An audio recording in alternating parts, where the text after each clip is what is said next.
Hello student, कैसे हो? Once again welcome to my channel. आज हमारे इस वीडियो के अंदर हम लोग एलिंगम डायग्राम जो है उसके बारे में बात करने वाले हैं। तो ये एक बहुत ही इम्पॉर्टेंट टॉपिक है। लास्ट के हमारे वीडियो के अंदर हमने बात की थी एक्सट्रैक्शन के बारे में। तो extractions of the crude metal from concentrated ore, and we know that कि extraction is carried out in two ways. किस तरीके से कर सकते हैं? तो सबसे पहले हम लोग कन्वर्ट करेंगे कॉन्सनट्रेटेड ओर को मेटल ऑक्साइड में, और सेकेंड स्टेप जो है वो मेटल ऑक्साइड का हम लोग रिडक्शन करेंगे। तो मेटल ऑक्साइड के रिडक्शन के लिए ज़रा ध्यान में रखना, मेटल ऑक्साइड जो होता है तो वो मेटल ऑक्साइड के रिडक्शन के लिए मेटल ऑक्साइड में से हमें क्या चाहिए, तो रिडक्शन करेंगे, और उसमें से हमें मेटल चाहिए। तो किसकी हेल्प से हम लोग रिडक्शन करेंगे? With the help of reducing agent. So with the help of reducing agent we can carried out the reduction of metal oxide. तो हम Ellingham diagram, what is the necessity of Ellingham diagram, ध्यान में रखना बच्चों, ये बहुत ही important topic है। यहाँ से नीट के और जेईई के बहुत सारे क्वेश्चन पूछे जा सकता है, तो ध्यान रखना एलिंगम डायग्राम। अब ये जो HGT एलिंगम था, firstly he plotted this diagram. तो ये डायग्राम में क्या करना है, उसने क्या दिखाया हुआ है, तो और what is the necessity of this diagram, ये हमें जानना है। तो सबसे पहले यहाँ पे ये बताया गया हुआ है, this diagram help us to predict the feasibility of the thermal reduction. यानी कि ये जो हमारा मेटल ऑक्साइड बताया गया हुआ है, उस मेटल ऑक्साइड का रिडक्शन करके जो मेटल मिल रहा है, तो उसमें रिड्यूसिंग एजेंट कौन सा यूज करना है, वो हम इस डायग्राम की हेल्प से जान सकते हैं। अब जब भी कभी ये डायग्राम आपको एग्जाम में पूछा जाए, तो इसमें आपको मोस्ट इंपॉर्टेंट 4 पॉइंट लिखने हैं। कौन कौन से हैं? सबसे पहले जानिएगा। सबसे पहला है Ellingham diagram consist a plot of delta H note versus T. यानी कि HGT एलिंगम थे, उसने सबसे पहले ये डायग्राम किसके लिए बना है? डेल्टा जी नोट, यानी कि Gibbs free energy versus temperature के बीच में ये डायग्राम प्लॉट किया है। ओके, दूसरा पॉइंट क्या है? Each line of converting metal to metal oxide slope upward. हर कोई लाइन जो है वो अपसाइड जा रही है, हर कोई लाइन, सिर्फ एक लाइन को छोड़ के। कौन सी लाइन? ये दिखाई दे रही है कार्बन टू कार्बन मोनोऑक्साइड। एक लाइन को छोड़ के बाकी हर कोई लाइन जो है, ये वाली लाइन को छोड़ के, आपके पास NCERT टेक्स्ट बुक है, आप उसमें भी देख सकते हो, सिर्फ एक ही लाइन को छोड़ के बाकी की हर कोई लाइन अपसाइड जा रही है। क्यों ऐसा हो रहा है? सिंपल सी बात है, क्यों? क्योंकि because at higher temperature delta G not become less negative हो रहा है। यहाँ पे देखना डेल्टा जी नोट ये -1200 है। कहाँ पे? जब टेम्परेचर है 0 डिग्री सेल्सियस। अब हम लोग टेम्परेचर जैसे ही इंक्रीज कर रहे हैं, कोई भी एक ग्राफ को पकड़ लीजिए, अब जैसे ही टेम्परेचर इंक्रीज कर रहे हैं 0 to 400 800, तो ये जरा देखो, ये जो है वो ऊपर की तरफ जा रहा है, ऊपर की तरफ, यानी कि क्या हो रहा है? लेस नेगेटिव हो रहा है, ये लेस नेगेटिव हो रहा है, दिखाई दे रहा है। ध्यान में रखना बच्चों, ये -1200 था, फिर -1200 से दिखा ऊपर की तरफ जा रहा है, -1100 के ऊपर आसपास है, तो पहले -1100, फिर उसके ऊपर -1000, फिर -1000 से भी ऊपर चले जाएंगे, यहाँ पे आएंगे तो -800। तो ये क्या हो रहा है? लेस नेगेटिव हो रहा है। ध्यान में रखना, क्या हो रहा है? Less negative. तो हर कोई ग्राफ जो है, जैसे ही टेम्परेचर इंक्रीज होगा वो ग्राफ क्या हो रहा है? Less negative. अब ऐसा क्यों होगा वो समझना जरूरी है। तो सबसे पहले ये समझते हैं कि स्मेल्टिंग यानी कि क्या? तो स्मेल्टिंग यानी कि मेटल ऑक्साइड को मेटल में कन्वर्ट करना। अब मेटल ऑक्साइड को मेटल में कन्वर्ट करेंगे तो ड्यूरिंग दिस रिएक्शन क्या होता है? तो ये जो रिएक्शन है, तो during this reaction metal oxide को जैसे मेटल में कन्वर्ट करेंगे तो ये मेटल ऑक्साइड होता है हमारा सॉलिड फॉर्म में।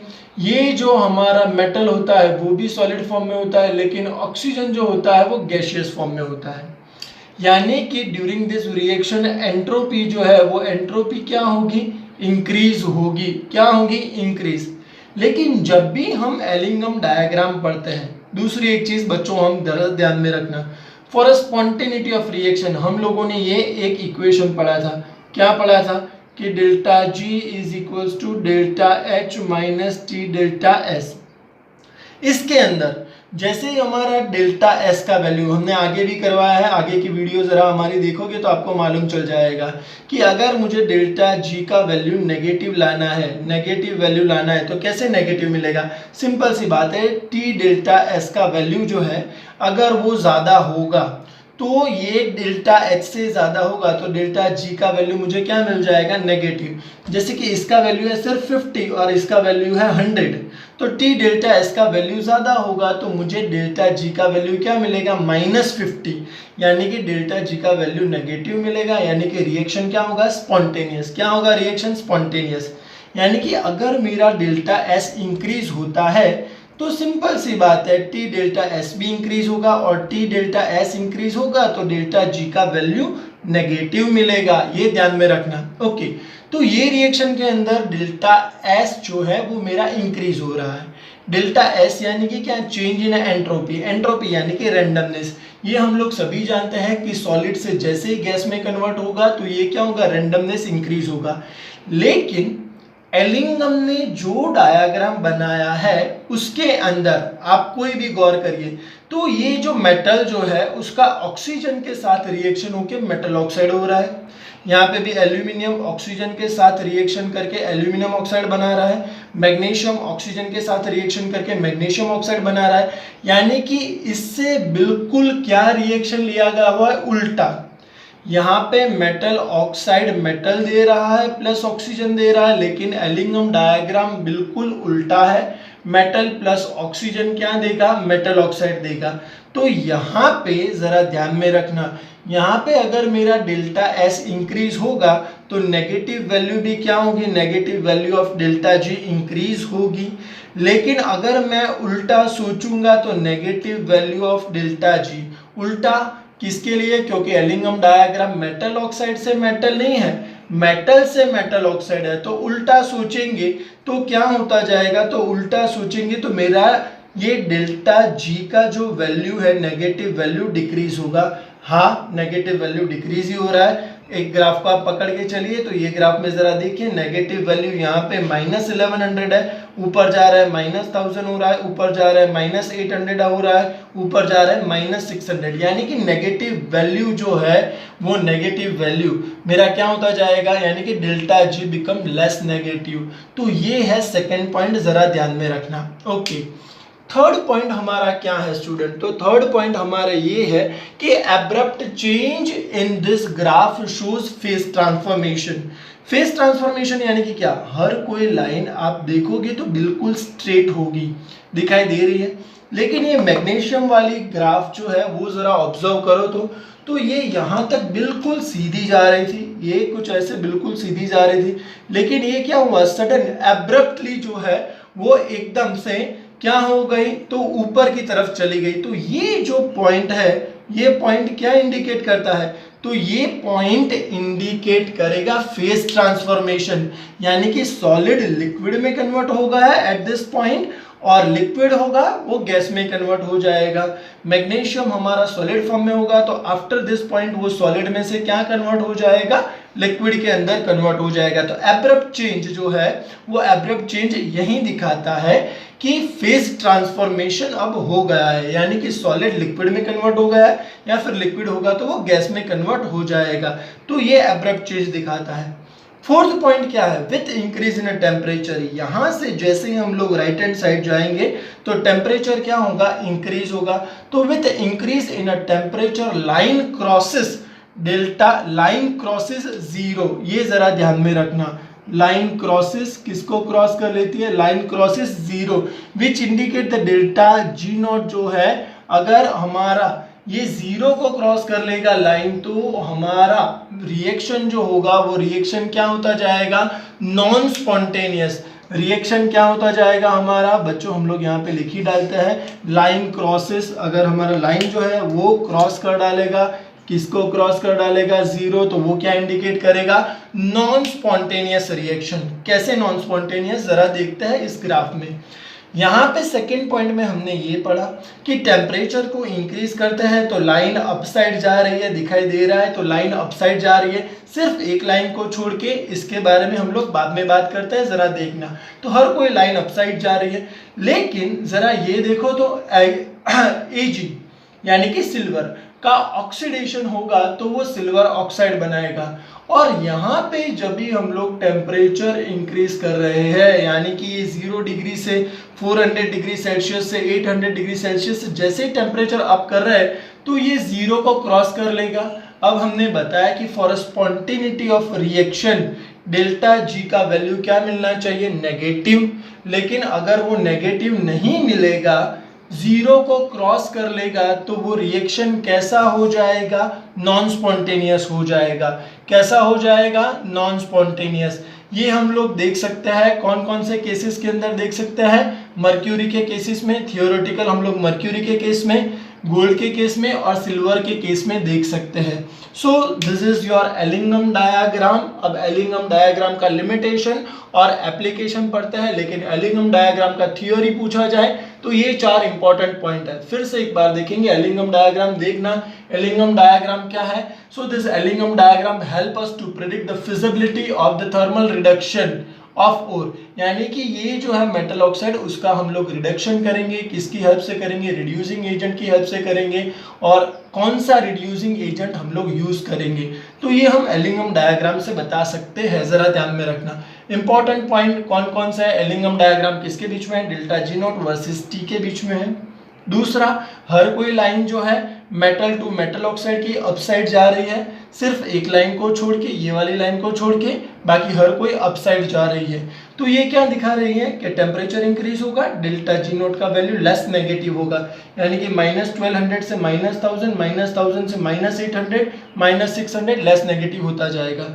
कोई भी हमारा स्लोप जो है वो ये जैसे कि प्लॉट है, वो एब्रप्ट चेंज दिखाई दे रहा है, यहाँ सीधा जा रहा था, अब ये एब्रप्ट चेंज दिखाई दे रहा है, तो वो क्या दिखाई दे रहा है, तो दिस पॉइंट, ये वाला जो पॉइंट है, ध्यान में रखना, ये वाला पॉइंट क्या दिखा दे रहा है, तो ये वाला पॉइंट दिखाई दे रहा है फेज ट्रांसफॉर्मेशन।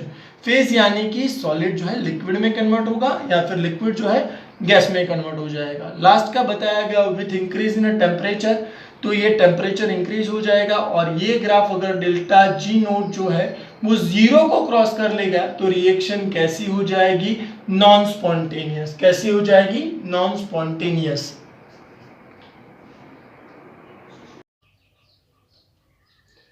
ओके स्टूडेंट, तो अब एलिंगम डायग्राम के 4 इंपॉर्टेंट पॉइंट हम लोग जानते हैं। इंपॉर्टेंट पॉइंट क्या थे, फिर से एक बार देखते हैं। ग्राफ किसके बीच में था, delta G note versus temperature के बीच में। सेकेंड पॉइंट क्या था, हर कोई लाइन जो है वो अपसाइड जा रही है, सिर्फ एक लाइन को छोड़ के, ये वाला जिसमें कार्बन है, on its reactions with the oxygen it form carbon monoxide, it form carbon monoxide. ऐसा क्यों होता है, सिंपल सी बात है, ऐसा क्यों होता है, जरा देखना। हर कोई जो लाइन है उसमें क्या हो रहा है, तो मेटल है, यानी कि वो सॉलिड फॉर्म में होगा, उसका रिएक्शन ऑक्सीजन के साथ होगा, ऑक्सीजन के साथ होगा, तो वो किस में कन्वर्ट होगा, मेटल ऑक्साइड में कन्वर्ट होगा। यानी कि यहाँ पे ये जो गैसियस फॉर्म है, रिएक्टेंट की साइड पे सॉलिड प्लस गैस था, अब प्रोडक्ट की साइड पे सिर्फ सॉलिड है, यानी कि during the reaction entropy, randomness solid में क्या होती है, डाउन होती है। क्या होती है, डाउन। ओके, लेकिन ये जो ग्राफ रहा, इस ग्राफ को जरा देखिए, तो इसके अंदर क्या है, कार्बन है, ओके, और कार्बन का ऑक्सीडेशन हो रहा है, तो ऑक्सीडेशन होगा तो हमें क्या मिलता जाएगा, सिंपल सी बात है, कार्बन मोनोऑक्साइड मिलता जाएगा। यानी कि यहाँ पे प्रोडक्ट में गैस मिल रहा है, यानी कि during the reaction entropy increase होगी, और एंट्रोपी इंक्रीज होगी, इसीलिए इसका ग्राफ जो है ये डाउन साइड जा रहा है। तो ये ध्यान में रखना, सिर्फ कार्बन का ऑक्सीडेशन होगा और कार्बन मोनोऑक्साइड मिलेगा, तो उसी के लिए ग्राफ जो है वो डाउन साइड जाएगा। बाकी हर किसी भी मेटल के लिए ग्राफ क्या जाएगा, अपसाइड जाएगा। ओके, अब हम लोग पढ़ते हैं कि स्मेल्टिंग इसी ग्राफ को हम लोग आगे ले जाते हैं। ध्यान में रखना ग्राफ किसके लिए था, that help us to predict the feasibility of the thermal reductions of air with suitable reducing agent. Okay, तो ये सुटेबल रिड्यूसिंग एजेंट जो है वो हम लोग जान सकते हैं। तो स्मेल्टिंग का प्रोसेस हम लोग जानते हैं कि जिसमें मेटल ऑक्साइड मेटल में कन्वर्ट होता है with the help of reducing agent. Reducing agent हम लोग कौन ले सकते हैं, तो कार्बन ले सकते हैं, कार्बन मोनोऑक्साइड ले सकते हैं या फिर मेटल ले सकते हैं।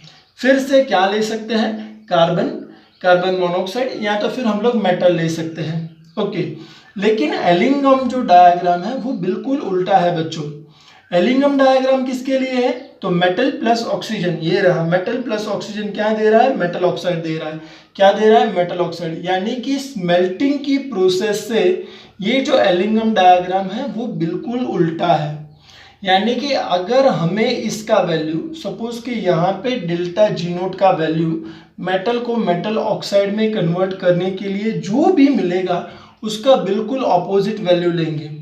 जैसे कि यहाँ पे मिला है प्लस 400 किलो जूल पर मोल, तो एलिंगम डायग्राम में उसका वैल्यू क्या हो जाएगा, माइनस 400 किलो जूल पर मोल हो जाएगा। ये ध्यान में रखना। ओके, अब हम लोग देखते हैं कि ये जो रहा मेटल ऑक्साइड था उसका क्या हुआ, तो उसका रिडक्शन हुआ। किसकी हेल्प से होगा, रिड्यूसिंग एजेंट की हेल्प से होगा। और रिड्यूसिंग एजेंट का क्या होगा, ऑक्सीडेशन। कौन से रिड्यूसिंग एजेंट यूज कर सकता है, कार्बन मोनोऑक्साइड या फिर मेटल। तो सबसे पहले लेते हैं कार्बन।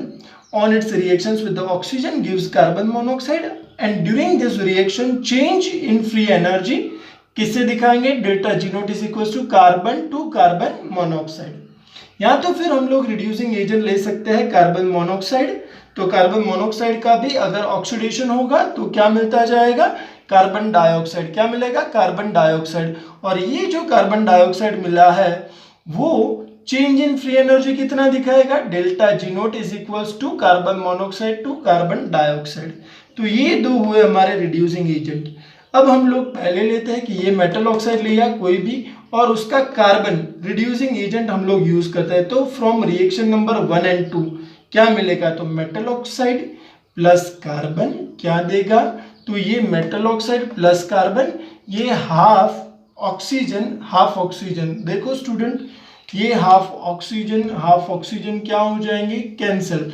तो metal oxide plus carbon, metal plus carbon monoxide मिल गया। इसे हम लोग दे देते हैं इक्वेशन 4।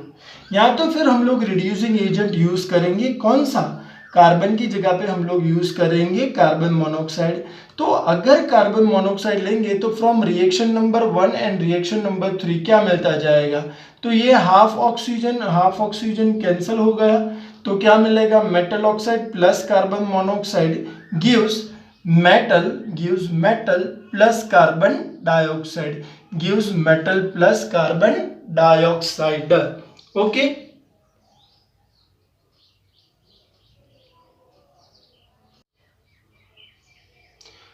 स्टूडेंट्स, तो हम लोग एलिंगम डायग्राम से स्पॉन्टेनिटी ऑफ रिएक्शन से जान सकते हैं। कैसे कि रिएक्शन 4 और 5 जो था उसका net change in free energy का वैल्यू अगर नेगेटिव मिलेगा तो हमारा रिएक्शन कैसा होगा, स्पॉन्टेनियस। यानी कि मेटल ऑक्साइड मेटल में कन्वर्ट होगा और कार्बन जो है वो कार्बन मोनोऑक्साइड में कन्वर्ट होगा। तो उसके लिए जो नेट फ्री एनर्जी जो है वो नेट फ्री एनर्जी उसका वैल्यू अगर नेगेटिव मिलेगा तो रिएक्शन कैसा होगा, स्पॉन्टेनियस। इसे एक प्रैक्टिकल एग्जांपल से जानते हैं। जैसे कि क्वेश्चन नीट और जेईई में कैसे पूछे जाएंगे, कुछ ऐसे पूछे जाएंगे, at 673 kelvin temperature can carbon reduce cuprous oxide और नॉट। तो सबसे पहले देखते हैं 673 केल्विन टेम्परेचर, ये रहा। ये जो टेम्परेचर है 673 केल्विन टेम्परेचर, उस पे जरा आप लोग कार्बन देखो तो ये रहा carbon plus oxygen gives carbon monoxide. तो इस पे डेल्टा जी नोट का वैल्यू, तो ये रहा डेल्टा जी नोट। तो ये डेल्टा जी नोट का वैल्यू क्या मिल रहा है, तो ये ग्राफ के लिए डेल्टा जी नोट का वैल्यू मुझे मिल रहा है 300 और -400 के बीच में कुछ यहाँ पे मिल रहा है। तो हम लोग ले लेते हैं -350 किलो जूल पर मोल। अप्रोक्सीमेट वैल्यू लेना है, कोई टेंशन की बात है नहीं। ओके, वैसे ही क्यूप्रस ऑक्साइड, तो ये रहा क्यूप्रस ऑक्साइड, तो ये क्यूप्रस ऑक्साइड 673 केल्विन पे देखेंगे हम लोग, तो इसी लाइन को आगे ड्रैग करते जाएंगे, तो ये रहा क्यूप्रस ऑक्साइड। तो ये क्यूप्रस ऑक्साइड जो है उसका डेल्टा जी नोट का वैल्यू कितना मिल रहा है, तो -200 और -300 के बीच में, यानी कि हम लोग ले लेते हैं 260 के आसपास है, लेकिन यहाँ पे माइनस वैल्यू मिल रहा है, हम लोग क्या ले रहे हैं +260।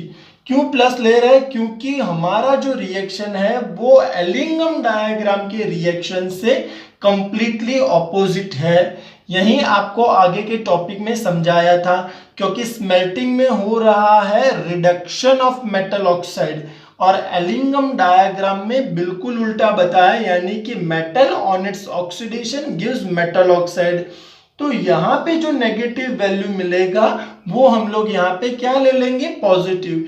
यहाँ पे नेगेटिव वैल्यू मिल रहा है -260, तो हम लोग यहाँ पे ले लेंगे वैल्यू +260।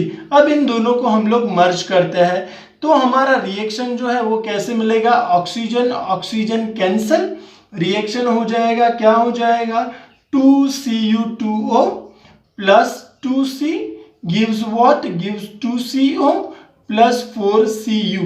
ओके, यानी कि ये जो है वो हमारा कौन सा एजेंट हो गया, रिड्यूसिंग एजेंट हो गया।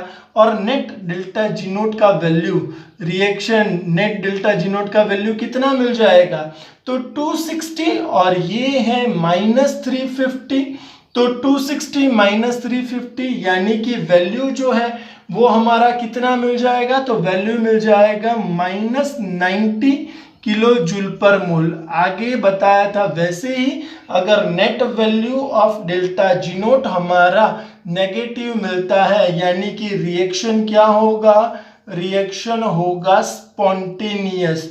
रिएक्शन क्या होगा स्टूडेंट, तो रिएक्शन होता जाएगा स्पॉन्टेनियस। तो ऐसे ही हमें एग्जाम्पल सॉल्व करने हैं। फिर से एक बार समझाता हूं क्वेश्चन कैसे पूछे जाएंगे। क्वेश्चन ऐसे ही पूछे जाएंगे, at 673 kelvin temperature can carbon reduce cuprous oxide. Graph आपको दिया गया होगा, 673 केल्विन टेम्परेचर पे कार्बन जो है उसका डेल्टा जी नोट का वैल्यू कितना है, -350। कितना है स्टूडेंट, -350। ओके, और क्यूप्रस ऑक्साइड जो है वो क्यूप्रस ऑक्साइड का डेल्टा जी नोट का वैल्यू कितना होगा, -260। हम लोग उससे उल्टा ले रहे हैं, यानी कि +260 होगा, तो ये +260 हो जाएगा।